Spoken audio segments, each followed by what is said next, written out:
Hello, welcome. My name is Eugene. I am a lecturer in Kenya. I teach professional courses such as SCCA and CPA. My videos cover various topics found in these professional courses. The main subjects covered are management accounting, performance management, and quantitative analysis. I welcome everyone interested in learning something. Sit back, relax, and let's begin. In this video, I will take you through the high-low method. The high-low method is an approach that uses the highest and lowest activity levels to estimate the fixed component and variable component of a semi-variable cost. Steps in the high-low method: 1.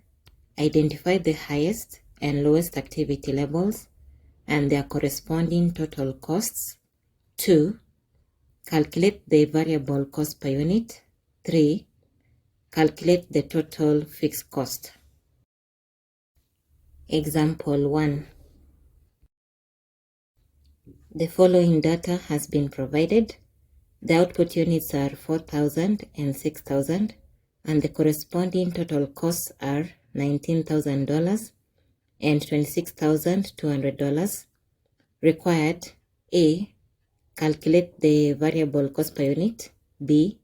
Calculate the total fixed cost. C. Calculate the total cost for 4,800 units. To calculate the variable cost per unit, we get the difference between the total cost at the high activity level and the total cost at the low activity level. We divide that by the difference in the units at the high activity level and the units at the low activity level. That gives us a variable cost of $3.6 per unit. To calculate the total fixed cost, we can either use the high activity level or the low activity level. If we use the low activity level, we take the total cost at that level, which is $19,000, and subtract the total variable cost for the units at the low activity level, which are 4,000 units. To get the total variable cost, we multiply the variable cost per unit, 3.6, and the number of units, 4,000. That gives us a total fixed cost of $4,600. To calculate the total cost for 4,800 units, we take the total fixed cost plus the total variable cost.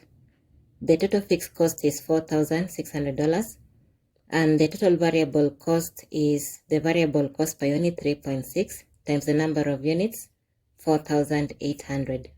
That gives us a total cost of $21,880. Example 2. The following data has been provided. We have output units 3,000, 5,000, and 7,000, and the corresponding total costs in dollars. The variable cost per unit remains constant. There is a step up in the fixed cost when the units exceed 4,500 units. Required: 1. Calculate the variable cost per unit. 2. Calculate the total fixed cost for below and above 4,500 units. 3. Calculate the total cost for 5,500 units. There is a step up in the fixed costs, and there are 3 activity levels. To calculate the variable cost per unit, we use 2 activity levels that have the same fixed cost, either before the step up occurs or after the step up occurs. Since we have only 3 activity levels, so we identify which 2 out of the 3 activity levels will have the same fixed cost. When we look at the 3 activity levels, the output units, 2 of them are above 4,500 units and 1 is below 4,500 units. Since we need 2 activity levels to calculate the variable cost per unit, then we'll use the 2 activity levels above 4,500 units. With that, we'll get the difference in the total costs at the 2 activity levels, divided by the difference in the number of units at the two activity levels, which gives us a variable cost of $5 per unit. To calculate the total fixed cost, we take the total cost and subtract the total variable cost. For below 4,500 units, we use the activity level that is below 4,500 units, which is 3,000 units. We take the total cost for 3,000 units, which is $20,000, and subtract the variable cost for 3,000 units, which is 5 times 3,000. That gives us the total fixed cost of $5,000. For above 4,500 units, we use the activity levels above 4,500 units. You can use either of the two. If we use the 7,000 units, total cost is $42,000. Then the total variable cost is 5 times 7,000, which gives us the total fixed cost of $7,000. To calculate the total cost for 5,500 units, we have the total fixed costs for units above 4,500 units, which is $7,000, plus the variable cost for 5,500 units, which is 5 times 5,500. That gives us the total cost of $34,500. Example 3. The following data has been provided. We're given 3 output levels, 1,200, 2,000, and 3,500 units, and the corresponding total costs.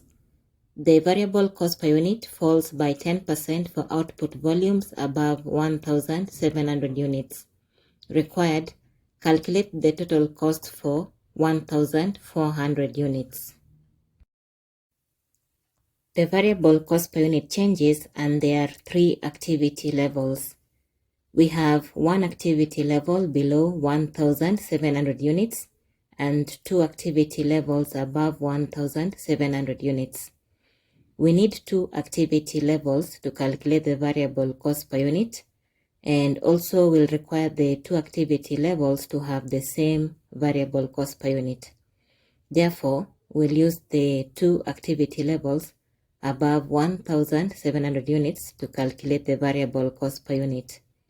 We'll get the difference between the total costs at the 2 activity levels divided by the difference in the number of units at the 2 activity levels. That will give us a variable cost of $6.48 per unit for output levels above 1,700 units.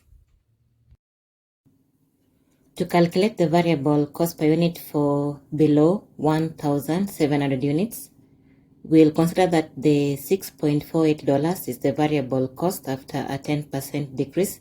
Therefore, it's 90% of the previous value. The previous value is 100%. Therefore, we'll take 100% over 90% times $6.48, which will give us $7.2 per unit, which will be the variable costs for below 1,700 units. To calculate the total fixed cost, we require the total cost at the activity level minus the total variable cost. We can use the 3,500 units, which has a total cost of $75,680, minus the variable cost for 3,500 units. Since 3,500 units is above 1,700 units, we'll use the variable cost per unit of $6.48. That will give us a total fixed cost of $53,000. To get the total cost for 1,400 units, we'll use the total fixed cost $53,000 plus the variable cost for the 1,400 units. Since 1,400 units is below 1,700, the variable cost per unit will be 7.2. When we add the fixed cost and the total variable cost, we get a total cost of $63,080.